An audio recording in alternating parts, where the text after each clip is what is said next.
नमस्कार. प्रेमलास रेसिपीमध्ये तुमचं सर्वांचं खूप खूप खूप स्वागत.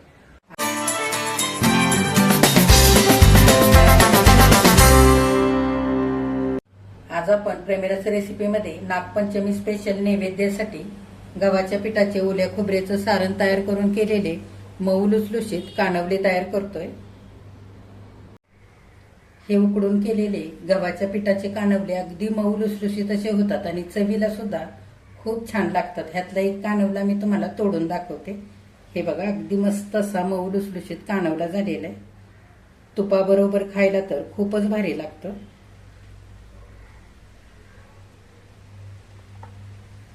लगेचच रेसिपीला सुरुवात करूयात.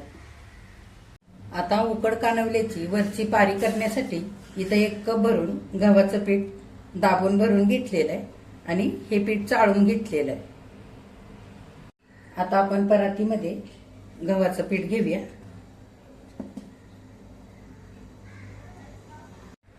आता कानवल्याच्या पारीला छान सुगंध येण्यासाठी आणि मस्त अशी मऊसूद होण्यासाठी पाव चमचा इतका आपण असंच तूप घालूया बिना वितळवता.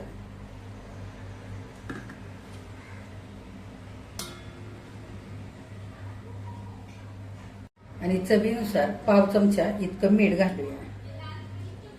आता घातलेलं तूप आणि मीठ चांगलं पिठामध्ये चोळून आपण असं पिठाला सगळ्या लावून घेऊया. आता पिठामध्ये तूप आणि मीठ चांगलं मिसळून घेतलंय. थोडं थोडं पाणी घालून घट्टसर असं आपल्याला पीठ मळून घ्यायचंय. सैल मळायचं नाही, थोडंसं घट्ट मळायचं. आता थोडं थोडं पाणी घालून इथं मी पिठाचा गोळा चांगला असा घट्टसर मळून घेतलेला आहे. चपातीला मळतो ना त्याच्यापेक्षा थोडंसं घट्टसर असं मळलेलं आहे. वरून थोडंसं आपण तेल लावून घेऊया म्हणजे पीठ सुकल्यासारखं होणार नाही वरच्या बाजूने. आता पारीचं पीठ आपल्याला एक 10 ते 15 मिनिटांकरता झाकून मुरण्यासाठी ठेवून द्यायचंय. तोपर्यंत आपण कानवल्याचं सारण करूया. आता सारण बनवण्यासाठी गॅसवरती कढई ठेवलेली, चमचाभर तूप घालूया. आता तूप हलकसं गरम झालंय. इथे 4-5 काजू आणि 4-5 बदामाचे असे बारीक काप करून घेतलेत आणि 6-7 मनुके बारीक तुकडे करून घेतलेले ते सुद्धा घालूया. आता हलकासा रंग बदलेपर्यंत सारं साहित्य आपल्याला तुपावरती चांगलं भाजून घ्यायचंय. आता सगळं साहित्य थोडंसं रंग बदलेपर्यंत तुपावरती परतून घेतलंय. इथं 1 कप भरून ओलं खोबरं मी खिसणीने खिसून घेतलेलं आहे ते घालूया. तुम्हाला जर खोबरं खरवडून घ्यायचं असेल तर खरवडून सुद्धा घेऊ शकता. सगळं चांगलं एकदा परतवून घेऊया. ओलं खोबरं खिसताना पाठीमागचा जो काळा भाग असतो त्याच्या सकता तिथे मी खोबरं खिसून घेतलेलं आहे. आता मिनिटभर हलकासा सुगंध सुटेपर्यंत खोबरं सुद्धा चांगलं तुपावरती परतलेलं आहे. आता लगेच आपल्याला गूळ घालायचा आहे. तर इथं मी 1 कप खोबऱ्यासाठी अर्धा कप गूळ सुरीने असा बारीक चिरून घेतलाय तो घालूया. तुमच्या आवडीप्रमाणे थोडासा गूळ तुम्ही कमी किंवा जास्त असा करू शकता. आता चांगला गूळ आपल्याला सगळ्या खोबऱ्यामध्ये एकजीव करून घ्यायचा आहे, चांगला मिसळून घ्यायचा आहे. गॅस थोडासा बारीकच ठेवायचा. गूळ चांगला पूर्ण वितळेपर्यंत खोबऱ्यामध्ये एकजीव करून घ्यायचा आहे. आता मिनिटभर गूळ आणि खोबरं चांगलं मी परतवून घेतलंय. सगळा गूळ वितळलेला आहे.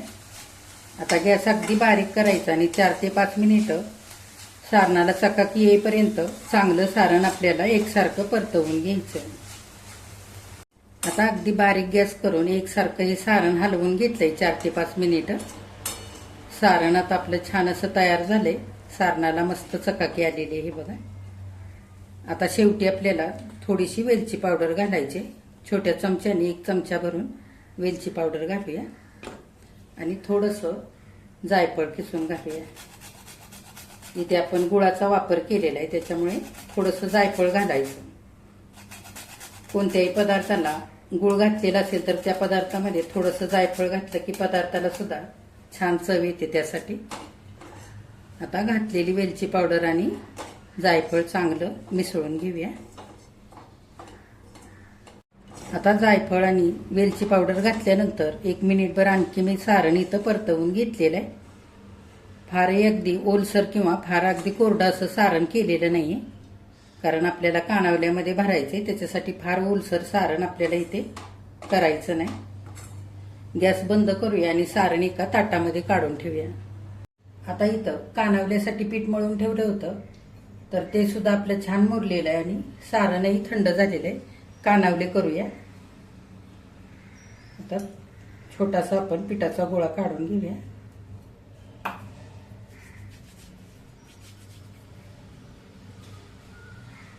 आता इथं मी एक छोटासा पिठाचा गोळा तयार करून घेतलेला आहे. एक छोटी पुरी होईल ना अशा पद्धतीने. आता पिठामध्ये गोळवून लाटून घ्यायचं आहे. तुम्हाला जर तेलावरती लाटता येत असेल तर तेलावरती सुद्धा लाटून घेऊ शकता. पीठ अगदी थोडंसं लावायचं आणि पुरीसारखं गोल असं लाटून घ्यायचं.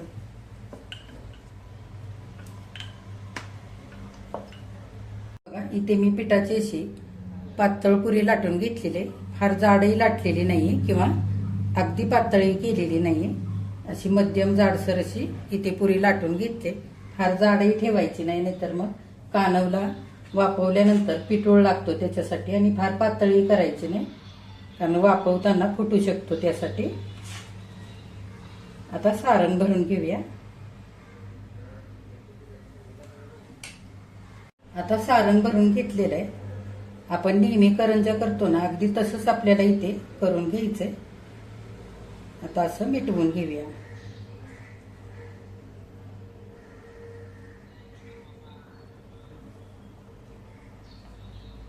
चांगलं इथे असं दाबून मिटवून घ्यायचं. इथे भरपूर सारण भरून कानावला आपला करून तयार झालेला आहे.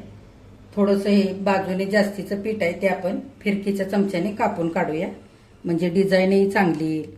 तुम्हाला जर कानवल्याला मुरड घालता येत असेल तर मुरडही तुम्ही घालू शकता, किंवा कानवल्याच्या साच्याने जरी कानवला केलात ना तरीही चालेल.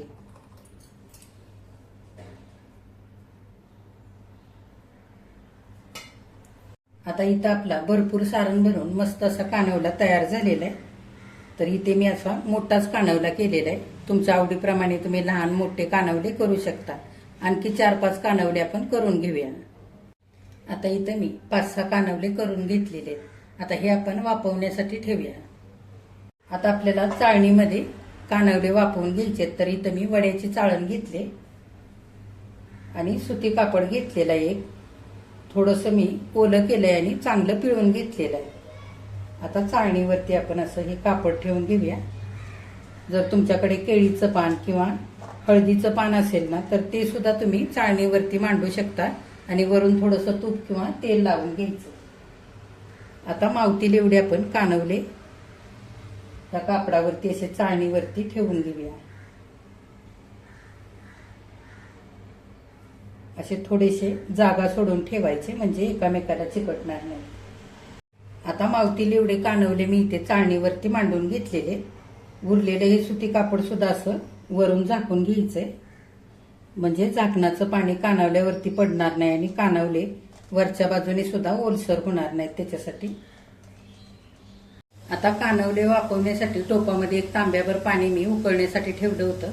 पाणी चांगलं उकळलेलं आहे. गॅस मध्यम करूया आणि कानवलेची चाळण टोपावरती ठेवूया आणि वरून आपल्याला झाकून घालायचे.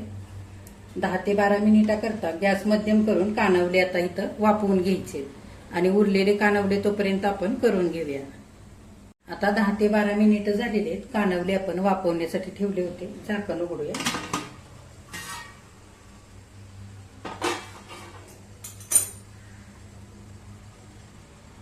हे बघा, कानवले आपले चांगले वाफवलेले, वरून छान चकाकी आलेले. आता चाळण आपण खाली उतरवूया.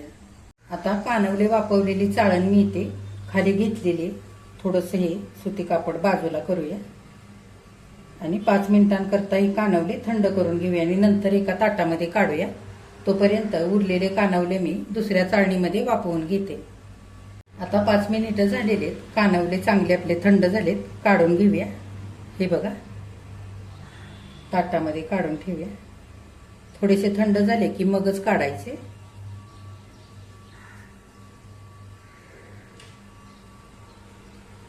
आता सगळे इथे कानवले उकडून तयार झालेले आहेत. एका ताटामध्ये काढूया. हे बघा, नागपंचमीच्या नैवेद्यासाठी मस्त मऊ लुसलुशीत उकडीचे कानवले इथे करून तयार झालेले आहेत. किती मस्त झालेत बघा. हे गरम गरम कानवले तुपासोबत खायला तर खूपच भारी लागतात. तर तुम्ही सुद्धा नागपंचमीला असे नैवेद्यासाठी उकडीचे कानवले नक्की करून बघा. तुम्ही केल्यानंतर कमेंट करायला अजिबात विसरू नका. आजची रेसिपी आवडल्यास एक लाईक सुद्धा करा आणि जे कोणी आता माझ्या रेसिपीज नव्याने बघत आहेत त्यांनी माझ्या चॅनेलला जरूर सबस्क्राईब सुद्धा करा.